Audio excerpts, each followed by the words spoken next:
Welcome to Fort Worth, Texas. Welcome to the world's largest conference for podcasters by podcasters. Welcome to Podcast Movement 2015. So, 12 years ago, I had a single, simple idea. I wanted to write a book. I was always in the service business. I was a lawyer from New Jersey. Two things I ask you not to hold against me. And I had an IT consulting company, so I wanted to write a book. I wanted to see if I could write a book, and more importantly, see if I could have my work validated, see if I could get it published. That was the challenge I set out for myself. So I learned all I could about the book publishing industry and got a book published. And when I held it in my hands and saw it on Amazon and saw it on a shelf at Barnes & Noble, if you remember what those are, I thought that was the end of the story. Check the challenge off the list. But the book grew into a site and articles and a community.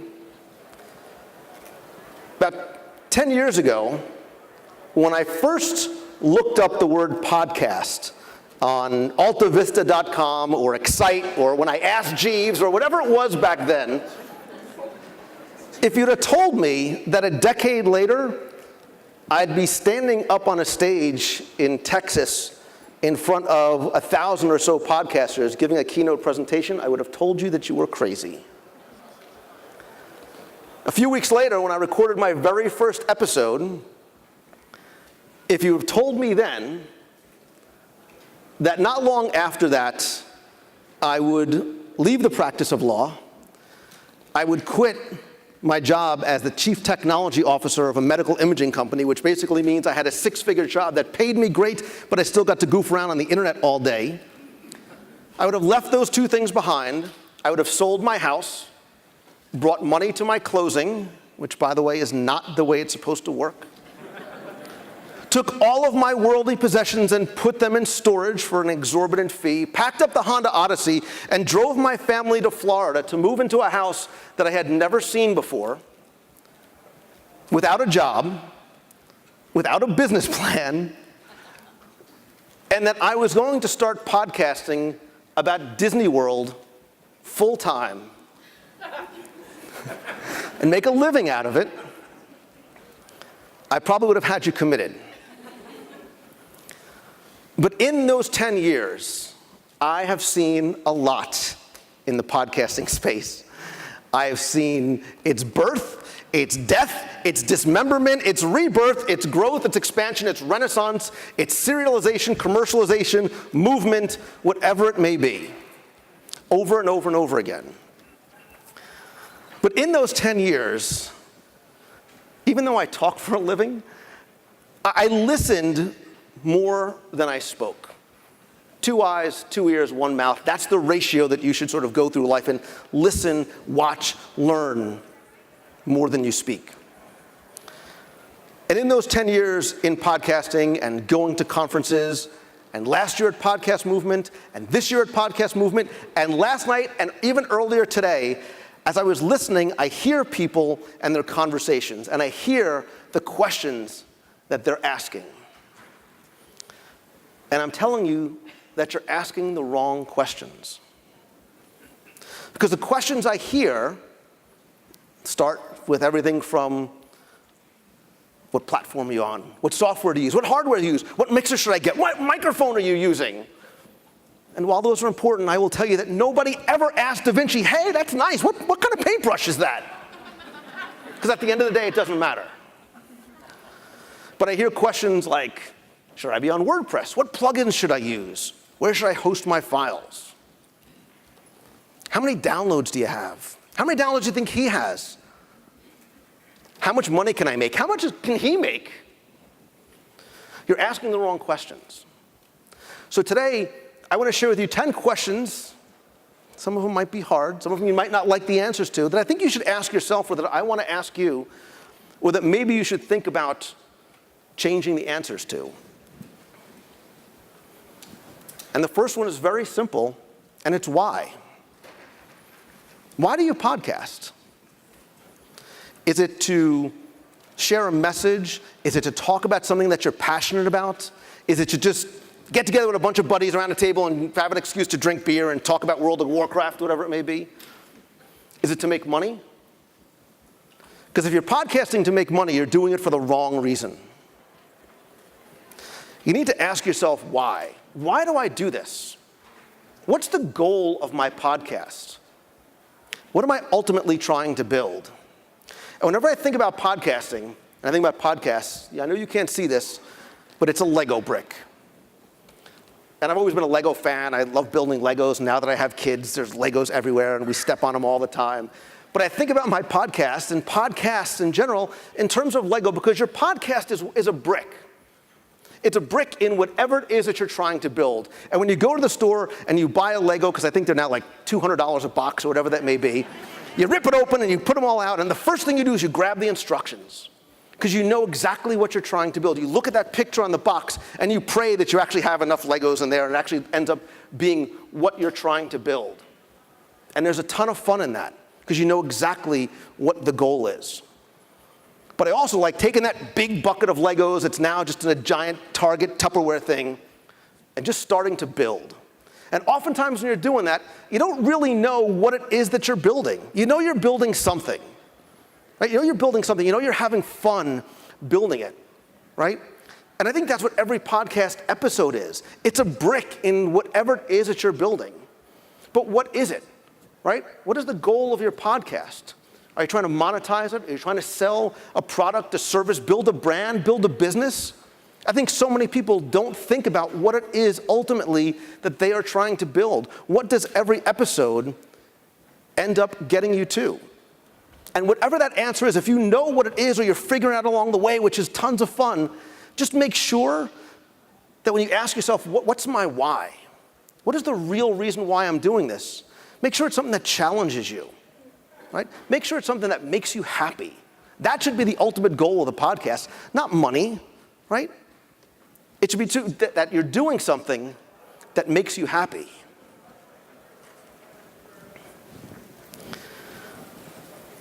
How am I doing? Every podcaster starts off with the exact same thing, and that's hope.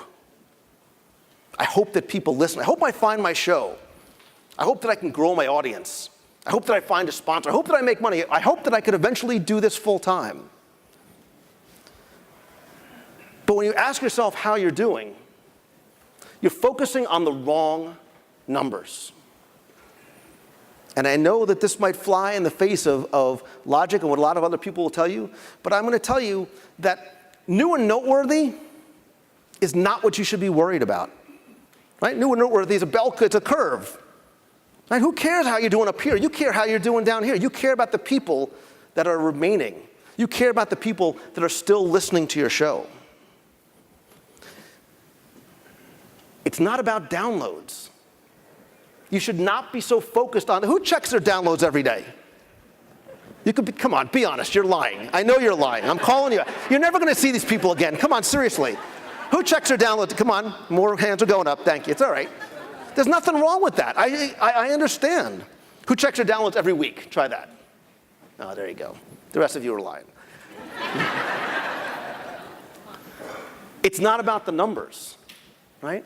It is not about the numbers. It's about the engagement, right? It's about the love, right?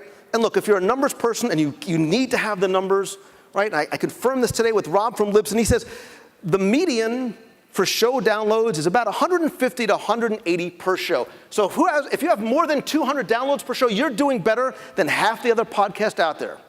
And you should be very happy and very proud of yourself. Yeah, man, give it up for yourself. That's fine. It's not about the numbers.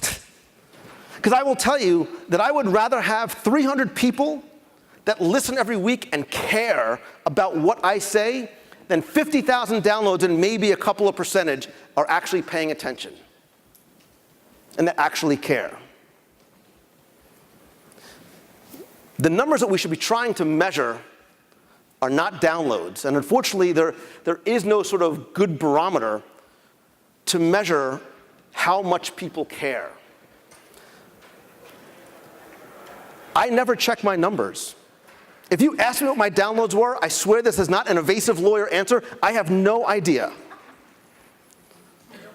I'm a recovering attorney. I don't know because I don't care, because the only time it matters to me is when I potentially talk to a sponsor. Right? That's the number they want to see. But when I do talk to them, or I send them a media kit, or whatever it may be, that's not the number that I focus on. The number that I want to show them is that 94% of my audience has purchased a product or a service that I have advertised or endorsed on my show.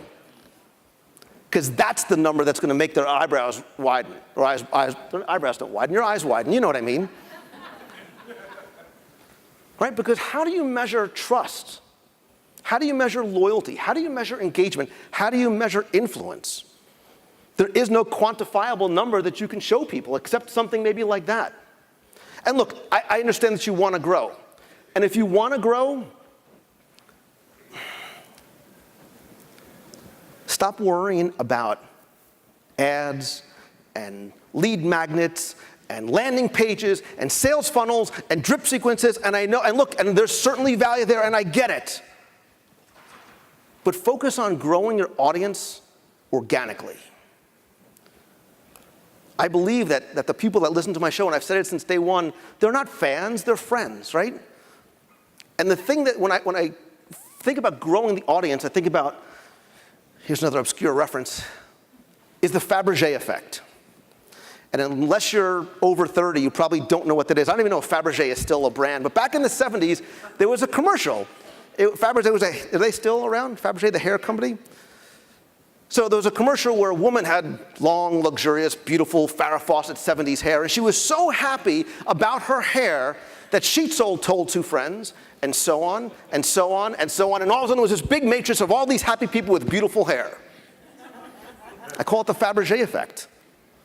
Because that's what it's all about. That's how you grow. Like, look, when you go to a restaurant, you're not going, hey, that's a really cool billboard. That's a really good-looking hamburger. That's a pretty ad that I saw wherever it may be. Or do you go to a restaurant because I said, hey, man, I'm going to Fort Worth. Where should I go eat? Oh, my God, you got to go to Sundance Square because there's this awesome Tex-Mex place. You go because somebody told you that you trust, that you direct. Look, even Disney, right? Put it in terms of Disney. I'm telling you that most people don't go to Disney because they have a really neat TV ad. They're not going to Disney because of a billboard or an ad in a magazine. They're going because when their friends get home or they come to work, they're like, oh, my God, we just came back from Disney, and it was awesome, and my husband cried, and my kids loved it. And that's why you go, right? You go because of the stories. You go because somebody that you trust tells you about it. That's how your audience grows. I tell my audience at the end of every show, one of the things I say to them is like, look, if you like the show, please help spread the word. Tell your friends. You don't understand the power of that kind of influence when they do that. Walt Disney even said, and I'm obviously paraphrasing, but do what you do so well that not only will your friends keep coming back, your fans, your listeners, but they want to tell other people about it. If you want to know how you're doing, if you want to grow your audience, that's the way to do it.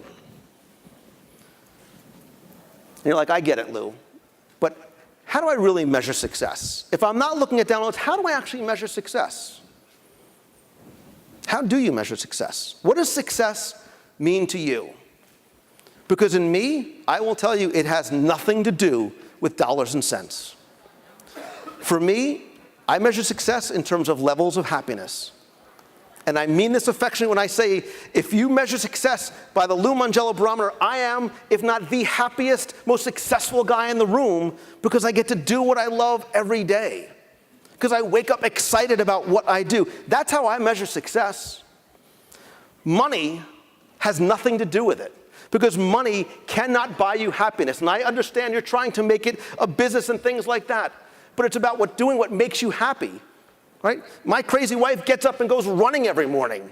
And some of you freaks go to something called a gym every day. But I'm sure that when you get home, your friend, your spouse, your roommate, whatever doesn't go, hey, that's awesome, but how much money did you make today? It doesn't matter because doing that makes them happy. Do the show that you love and it will make you happy. You will feel and you will become a success because I'm going to tell you, money can't buy happiness. Money can't buy family. Right? Money can buy friends, but not the kind of friends that you ultimately want in the long run. The ones that are going to love you and support you. Money can't buy health. Look at Steve Jobs. Look at Walt Disney. Somebody that I coach really sort of made me understand this once. She was talking about, fitness and things like that. And she's like, people shouldn't be working out. People shouldn't be doing things because of how they want to look. They should be doing things because how they want to feel. Right? And that's how you should measure success. But how does it make me feel? Am I happy doing what I do with my podcast? What about everybody else? What's everybody else doing? A few years ago, I was being interviewed for, the name doesn't matter, it was a major publication. And I'll never forget the woman asked me, she said, so tell me about your competition. And I said, I have none. And it was dead silence. And I could imagine her writing down, this guy is a total tool. And I said, let me explain. When I say I don't have any competition, I don't mean like, I am the king of Ooh, I like the echo. I'm the king of Disney podcasters. That's not what I meant at all. What I meant is I have no competition because I don't look at other podcasts as competition. When I started off podcasting, there was maybe 2 or 3 Disney podcasts. Now I'm sure there's over 100. I don't know because I don't pay attention. And the reason why I don't look at them as competition is because you don't have to make a choice. You don't, unlike terrestrial radio, where at 9:05, you got to decide, I'm going to listen to this guy or this guy, and I've got to choose one or the other. There's room for us all. Yeah, man.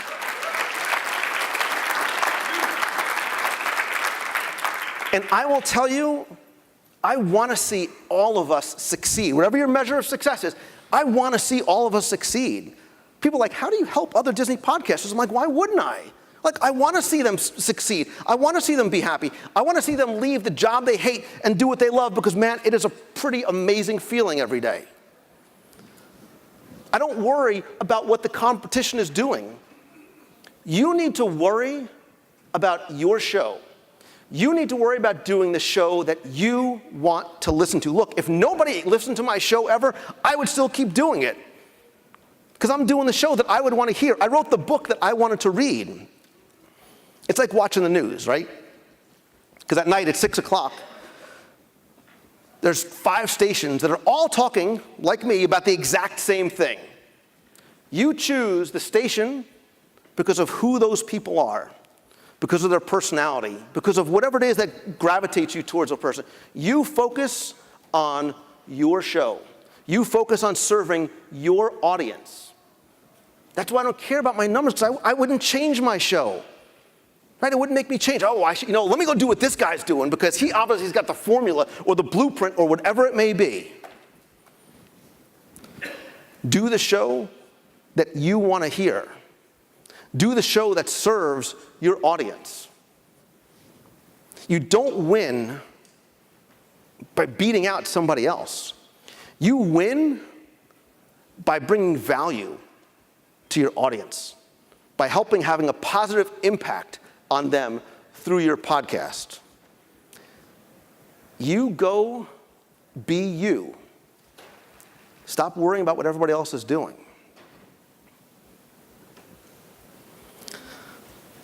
I hear this all the time. I hear this all the time, which is, should I quit?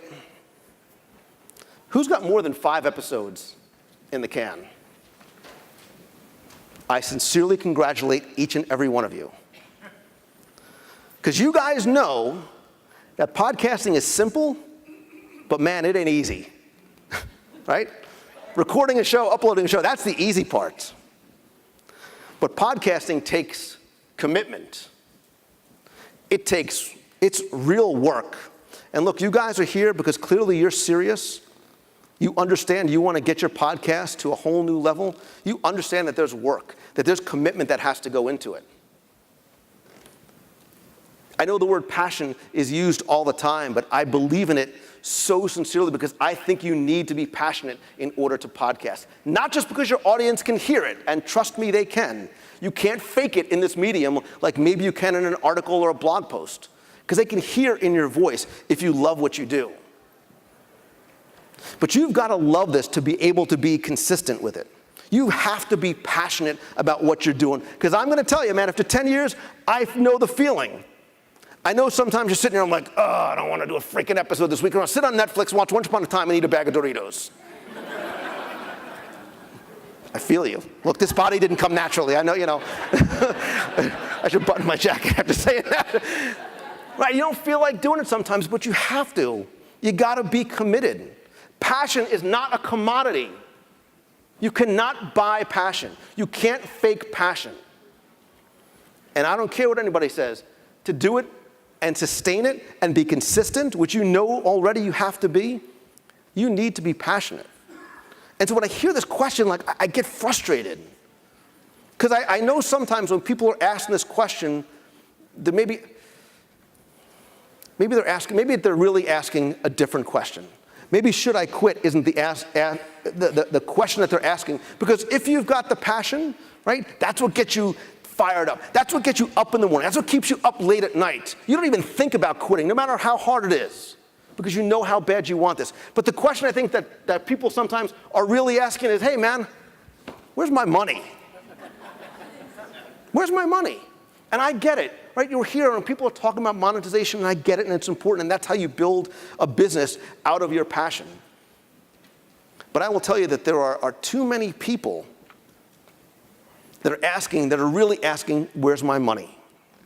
So I'll give you an example. I received an email just a couple of weeks ago from somebody who was interested in joining, I do like a small group coaching program, and he sends me an email, and it was just something, it was a little off. And I said, you know what, man, why don't we get on a call? Quick call, let's just chat for a little bit. And I knew 20 seconds into the call that this was not going to be the right fit. Because he basically said to me, and I'm paraphrasing obviously, he basically said, man, I've been doing this for like 6 months, and seriously, like, how come I'm not making money? He goes, I am the perfect podcast for like Coca-Cola, and I can't get in touch with anybody. Nobody was answering so maybe I should go to Pepsi instead. And I said, you know, man, and look, this guy had awesome monetization opportunities. But I said, you know what, I think I'm probably not the guy to help you. Because what I heard was one of the things I consistently hear, not from any of you, of course, but what I hear is this sense of entitlement. Like, hey man, I've been doing this for 6 months, where's my money? They forget that it's work. It takes years to become an overnight success. It takes years to build a podcast and a brand and turn it into a business. And this idea that, hey man, I've been doing it for 6 weeks, 6 months, where's my money, has got to change. People have to lose that. They need to understand the sweat equity that goes into it. Right? I've spent $0 in advertising in 10 years.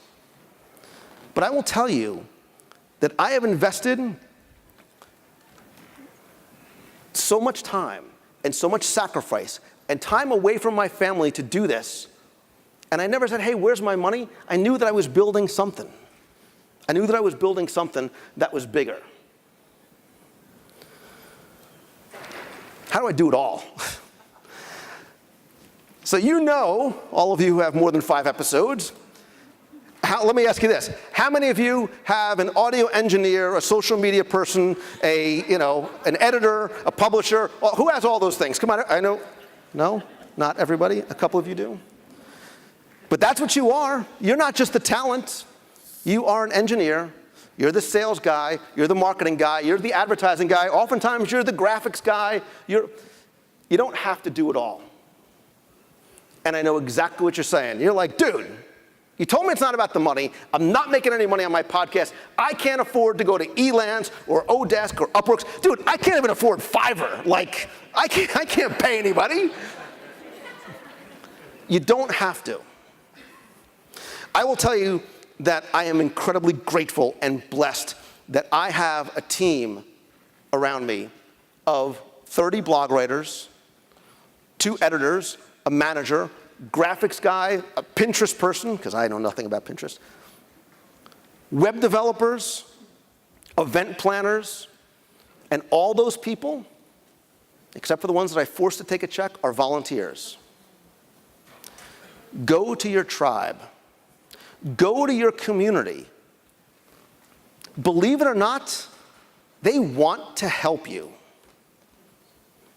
They want to help you. They want to see you succeed. They love what you do. They want to see you keep doing it. And you know what? They want to belong. They want to belong not just to a community that I hope that you are creating about what you're building and around what you're building, but they would love to be part of your team. And if you don't believe me, imagine if George Lucas or kids J.J. Abrams came to you and said, hey, we're working on this new Star Wars thing. Would you like to come to the set and maybe help with the newsletter or social media or maybe be an extra in the background? Be like, dude, what are you, freaking kidding? That's how your audience feels, right? They love you, right? They look at you as a friend. They want to help you and to have an opportunity to be part of the team. Because all those people that I mentioned that are helping me either came to me and said, hey, I love what you do. How can I help? I'm a graphics designer. Or during a live broadcast, I said, man, I wish I could find a really good web developer. And I get a private message saying, hey, my boyfriend and I are web developers. We'd love to help you out. Go to your tribe. They will not only be happy to help you, but they will be grateful to be part of what you are building. And speaking of the tribe, am I breaking the wall? I don't mean these walls when I say that. But are you breaking through the wall to your audience? So when I was in school, I was not a very popular kid. And when I say school, I mean grammar school and middle school, high school, college, pretty much law school too. So you understand when I say school, it's a general school thing. If you would have told me in that 10, 20, 30, whatever, how many years later, that I would be having monthly meetups where 100 people get together, or better yet, I would host a cruise every year where 500 strangers from around the world would get together to be part of something that I helped put together, I would have told you from the locker that I was obviously shoved inside, I'm like, yeah, obviously I have the wrong guy, I need to move a couple of lockers down because that's where the head of the football team is. You need to break the wall through to your audience. The one thing that has always frustrated me about podcasting and even writing articles, and I published a magazine, everything that I was creating was a one-way push conversation. I was pushing out content. And yes, I was getting responses through email or discussion forums. This is like pre-social media. And while I appreciated that, it wasn't enough for me. So I'll never forget, it was like late 2007, I'm still living in New Jersey, and I hear about this new technology which makes it easy and accessible for people in your own home to basically click a couple of buttons and do a live video broadcast that people could watch from anywhere and chat. And I'll never forget the night that I said to my oh so very supportive wife, I would not be here without her. I said, listen, there's this new live broadcasting. I'm going to go downstairs to my basement dungeon, the global headquarters. I'm going to go downstairs, and I'm going to try live broadcasting. Look, I'm going to be up in 10 minutes. Nobody's going to listen. Let me just give it a shot. 6 hours later, she comes downstairs. She goes, what the hell are you doing? She goes, I hear you upstairs, like, talking. Who are you talking to? I'm like, I don't know. She's like, are they talking back? I'm like, no. She's like, what are you talking about? I said, I have no idea. I said, but there's 200 people from around the world sitting here watching me in my work uniform talking about just nonsense. And that was a breakthrough moment for me. Again, people want to belong. They want to connect. And as I was going back and forth from Florida to New Jersey, I said, well, let me just try something. I said, look, as long as I'm here, I'm going to hang out at this restaurant for a little while one night. If anyone wants to get together, let me know. And the first time I ever did that, I flew down. And I had said that in my forums I was going down. I got an email from somebody who says, hey, man, I just moved here from Tennessee. I really don't know anybody. Love the show. Would love to get together for just to say hi or for a drink, whatever. And I remember getting off the plane. I'm driving to downtown Disney to meet this guy at a restaurant. I said, look, I don't know who this guy is, but I'm going to meet him. All I know is his name is Glenn, and he's from Tennessee. And if you don't hear from me by midnight, he's probably killed me and chopped me up and put me in a box. Glenn ended up becoming one of my best friends. And I've been doing monthly meetups in Walt Disney World ever since. And I don't do it so people can come and meet me. I do it so I can meet them. They are the ones who let us do what we do. They're the reason why I'm here. So I want to see them. I want to look them in the eyes. I want to shake their hand and give them a hug and say thank you. And I want to hear their story. Because they look at us as a friend, and you need to treat them that way too. They give you their most valuable commodity, which is their time. You need to give it back to them. You need to create real relationships. I don't just mean, look, it is not about follows and likes and shares and tweets and hearts on Instagram and or Periscope. It's about real connections. It's about real people. We're so busy doing this that we forget about this. And if you think that, like, if somebody said to me, well, what's the ROI? Dude, you're spending a lot of freaking time in Disney World, like talking to these people who are like getting together. What's the ROI? You can't measure it. You can't measure the ROI of that handshake or the hug. Because look, if you treat your fans like they're friends, they will become your most loyal evangelists. They will help you with the Fabergé effect. And if you're talking about it in terms of dollars and cents, if they love what you do in your free events, you better believe they'll come back for the paid ones too. You give them an experience that they can enjoy together. They want to belong. They want to be part of the community. They will come back. But not everybody is your friend.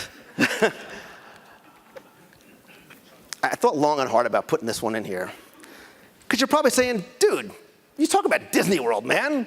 How could, like, you obviously know what I'm talking about. Haters. You're like, come on, man, you talk about Disney World. Let me tell you something. There's a lot of people that hate Lou Mongello. I don't know why. I've never met them. I know, right? I've never met them. I've never engaged with them. I've never talked about them. I have no idea who they are.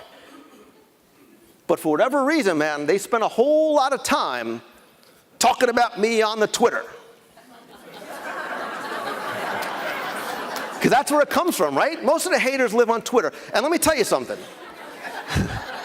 There are a lot of angry, mean, ugly, and I don't mean in the physical sense, internally ugly, jealous, cowardly people who live out there. And I get frustrated and I get aggravated by this.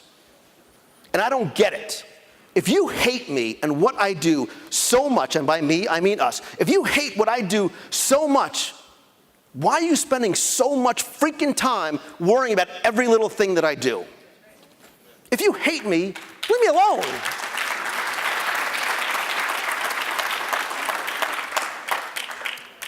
And the one thing about Twitter, man, it's interesting how vocal people are because they are protected by that veil of anonymity. And when your name is like Dopey Dude 77, man, you get a lot of keyboard courage when you want to get out there and get tough. And if you have haters, as hard as it is to see sometimes, you're doing something right. And if they're paying that close attention to you, deep down they're a fan. My philosophy about haters is simple. Ignore the idiots. It's what I say to my kids. It's what I believe about the haters. Don't engage them. Don't block them. Just forget about them and move on. And I've already spent too much time talking about them as well. Where do you want to be in 5 years? I hear this question all the time. For me, I have no idea. My goal is always changing. My finish line doesn't exist because it's always moving. I'm always looking to do what's new and what's next because I don't want to reach my goal and be like, all right, well, did that, check it off the list. I'm always thinking about what to do next. The question you should be asking yourself is, what kind of legacy do I want to leave? We are in such a unique position because for the first time in history, we are leaving a digital legacy. In everything that you write and everything that you say and every podcast you put out there, worry about what your legacy is. And I don't mean legacy in terms of the money you're leaving for your kids or how your kids feel about you. But you know what? If I was to die today, know that I would die happy because I would be like, you know what? I think I left a good legacy. I would hope that people would say, you know what, man? That Lou Mongello was a good guy, despite what they say on Twitter. He did things that made people happy. He loved what he did. He led a good life because he led a positive life. He tried to positively impact people. You never know who is listening to your show. Pat talked about it this morning. I get emails all the time. And when I say you don't know who's listening, I don't mean like, wow, I can't believe this person or celebrity is listening to what I do, but you don't know how you're going to affect somebody's life. Think about the legacy that you're going to lead in what you do and the podcast you put out. And what if you fail? I hear that all the time. I'm thinking about starting, but what if I fail? First of all, my answer is, so what? So what? Like, what does fail even mean? Look, to me, you only fail if you quit. Somebody even asked me today in an interview, she's like, what's your biggest failure? I'm like, I don't have any. She's like, oh, freaking lawyers with their answers. But I don't have any failures. They're learning opportunities. You get better doing what you're doing because you've learned from it. You only fail when you quit. And for me, that fear, right? Somebody asked me once in an interview, she's like, oh, wasn't taking that huge leap of faith when you moved from New Jersey and being a lawyer, wasn't that scary? Like, weren't you afraid? I'm like, you say was, like it was in the past tense. I'm like, man, I'm afraid every day. Because you know, as an entrepreneur, solopreneur, you're steering the ship, man, and sometimes you're the only guy on the ship.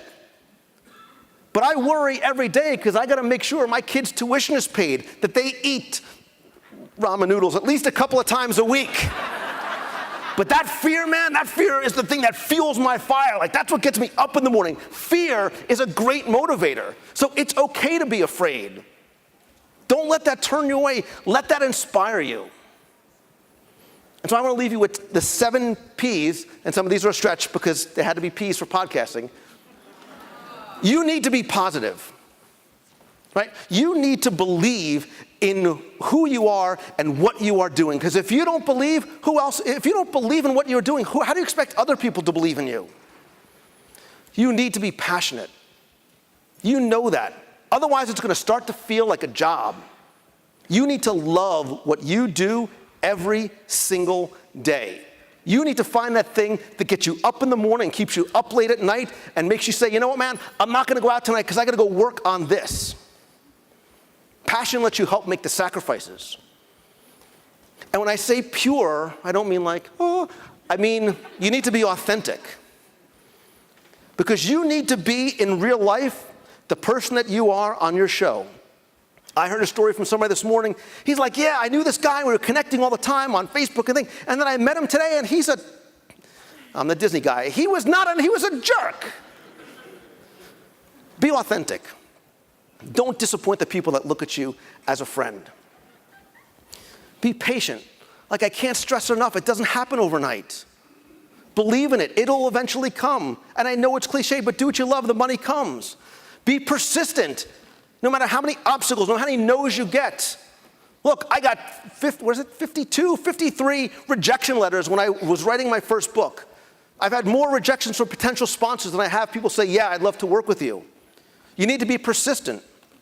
But you also need to be prepared. Because I will tell you, the first time, and this was the phone call that literally changed the course of my life, my wife hands me this is what a phone used to look like, kids. My wife hands me the phone, and she says, hey, and I answer the phone, she says, hey, I'm so-and-so from such and such company. I love what you do on your podcast. What do you charge to sponsor? And I went, well, let me get back to you. I'll put together a proposal. I was woefully unprepared. Be prepared for whatever opportunities may come your way, because you never know when you may get that phone call. That person may come to an event. A person you might meet here would potentially change your life.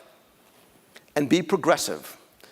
Don't be satisfied. Always be looking to what's new, to what's next, to what's going to innovate, that's what's going to differentiate you from everybody else.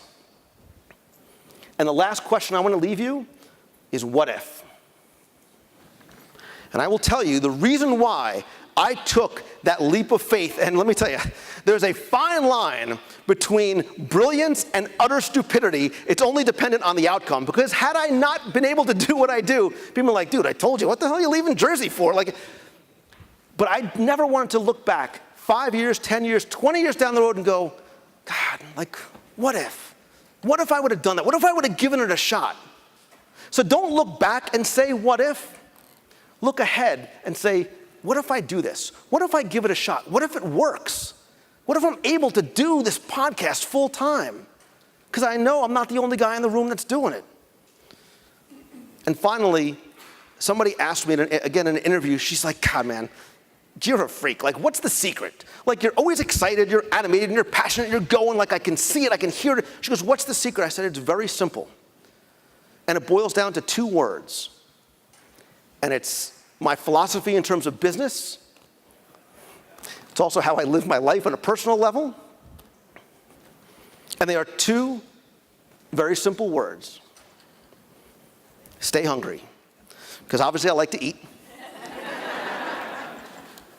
But always look forward to what's next. Never be satisfied. Never, good enough is not good enough. You can always push yourself more. You can always do better. You can always bring more value. You can always have a more positive impact. Look to what's next and always stay hungry. Thank you.